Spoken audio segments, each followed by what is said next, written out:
So the key is stuck in the ignition and won't come out.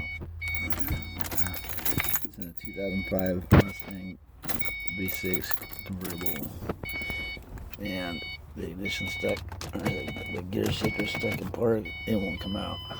No matter if you step on the brake, turn the key on, it don't matter. It's all stuck. Car starts fine,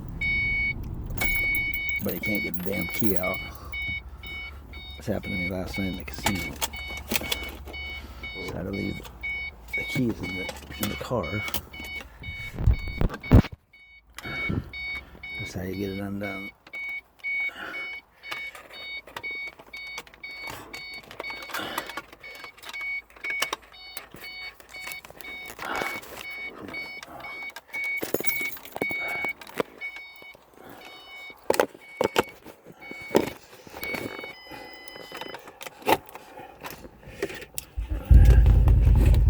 Key is held.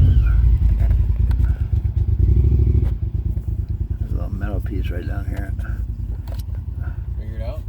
Yeah. What But I got it. It's this little metal piece down here. You just lift that metal piece up. What's that? You just lift this metal piece up right here.